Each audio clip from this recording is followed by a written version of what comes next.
Sanibonani, welcome back to enye ivideo. Ngiyabonga kakhulu ukuthi ungene. Thank you very much for uthando and support. Ngicela ungakhohlwa ukusubscribe, like ivideo, share ivideo and nokubuka ama-ads. So guys, asikhulumeni ke ngodaba ke lwalaba ke abalethwe bebuya ke ngaseSwatini, the two on-demand brothers. Kunendaba eziningi ezivelayo ngabo.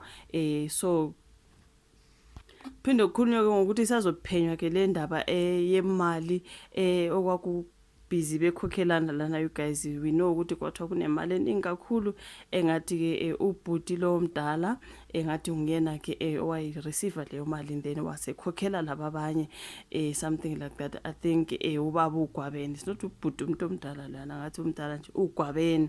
Kwathiwa uGwabeni wa receive imali engango 800,000 if I'm not mistaken. Khona kala sengathi ke besabelana leyo mali, something like that. So kukhulunywa ngaleyo ndaba ukuthi isazophenyisiswa yona indaba yokusocoka kwa aka nalabo bhutike abawu7 njengoba sebewu7 ngamanje bewu5 all along.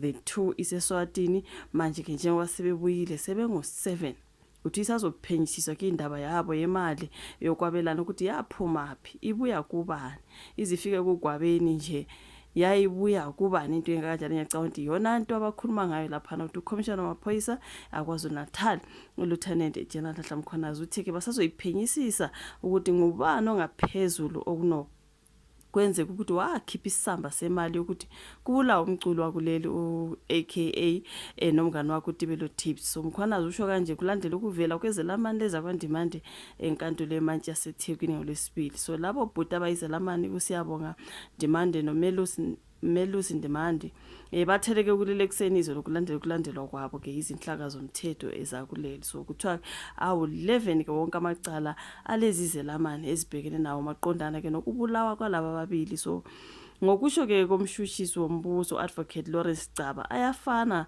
nawalaba abayisihlanu abasola nabo kuleli cala asebevele bevelile phambi kwenkantolo. Icala lahlehliselwa kuJulayi yomnyaka ozayo ukuze liqale ke ukuqulwa.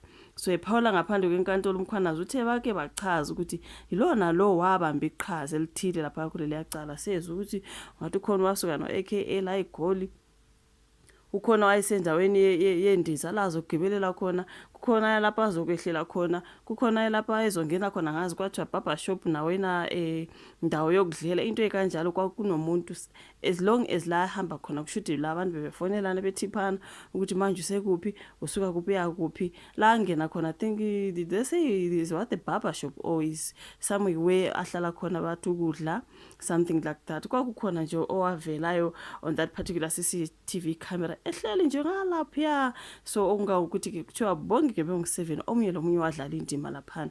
So kwaze kwafika ke kulo onguye kuthiwa i-trigger puller, belokhu nje kushuthi be-update hana ukuthi where is he, into ekanjalo ukuze phela bakwazi ukuphetha ke umsebenzi wabo lo. So ingakho bethi kuthiwa ilona lo wabamba iqhaza. So kuleli cala kukhona ke owayeyinhloko owayedidiyela yonke into. I think kwathi kukhulunywa lapha kwakhulunywa ngoGwabeni, you know what I mean. So lo muntu wakhokhela bonke abasolo. Okay, bakhuluma ke lana ngo-mastermind, not uGwabeni. I think is a money receiver if I'm not mistaken, allegedly. Or then money receiver and then was a distributor to the rest of the guys. So kuthiwa lo muntu wakhokhela bonke abasolwa emva kokwenziwa komsebenzi wasebenzisa ibhange lakhe lokusabalalisa imali. Kusho ke laphana ke ubaba uMkhwanazi. Kunzima ke bafowethu. Indaba ka aka is just is something else. So uthe kodwa ke njengamanje bagculisekile ngalabo abayisikhombisa asebevele baboshiwe ngaleli cala. Kwenzeka konke lokhu nje kulandwa kwezelamani eSwatini kufake phakathi nokuba khona kwabe bevela kwiCommission yamalungelo iSouth African Human Rights. Kuvela ukuthi ke lokhu kwenzelwe ukuthi kuqinisekiswe ukuthi amalungelo wabo ke awanyathelwa. So umbuso uveze ukuthi uzosiphikisa ke isicelo sebail when it comes to these guys.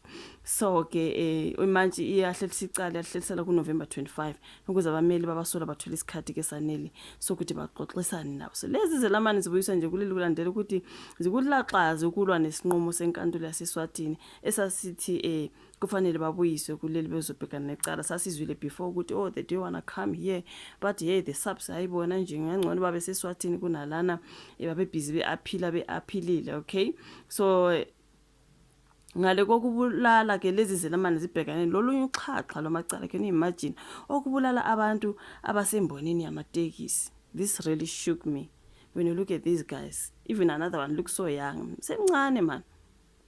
Kodwa ngathi kuthiwa ke these are the professional unalivers, professional inkabis mabesho. So ukuthi ababhekane lolunye uxhaxha lwamacala okubulala especially abantu abasembonini yamatekisi. Can you imagine guys?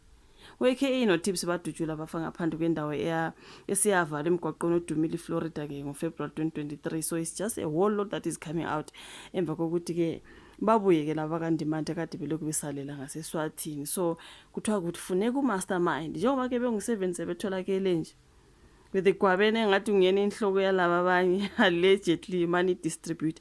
Kuthiwa ubani mastermind? Nke ngabona nala ukuthiwa kubaba ka-AKA bebuza ukuthi ngubani mastermind. Ngiyababona bonke laba kabakhona, kodwa ke uthi baba ka-AKA who is the mastermind? Kufuneka loyo muntu owaqhasha laba bawu7 ukuthi abayobulala u-AKA ungubani nakhona ubembangisano AKA. You know what I mean? So yona into efunekayo lana basazophenyisisa ukuthi le mali le yasuka nje kulowo muntu isiya kugwabeni allegedly yayisuka kubani. Kuthi ngathi kukhulunywa ukuthi i-account was a business account that they use. So they have to manje to phenya and phenyisisa bathole ukuthi ngubani loyo muntu. Lapho ke kuzoba nezimpendulo ke ukuthi who is the mastermind.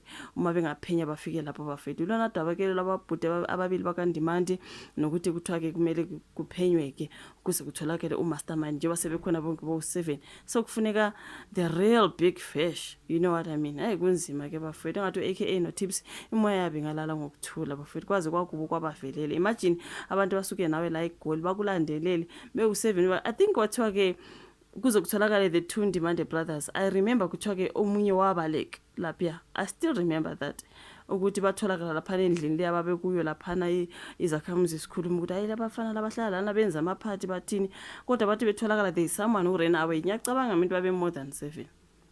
Who is that someone who ran away? Kwakhulunywa ngaye lapha ukuthi abathi bebanjwa somebody ran away. Ngabe bengu7 ngempela noma babe more than that. So imagine besuke nawe la belokhu be-updateana usendizeni wehlendizeni uyophuza itiye uyogunda uyothini bakulandele until that day elapha ngaku-Florida Road AKA. Then the last one trigger pulled the trigger and honestly unalived we-AKA. Ngebhadi kwasho ukuthi ube notibelo Tips wadubuleka ngephutha washona ubhuti abantu wayengumchef, a celebrity chef akwazi kwakubi chef.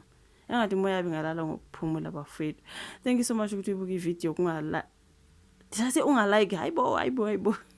Ulike, subscribe, share bese siyabonana kwelandelayo. Bye.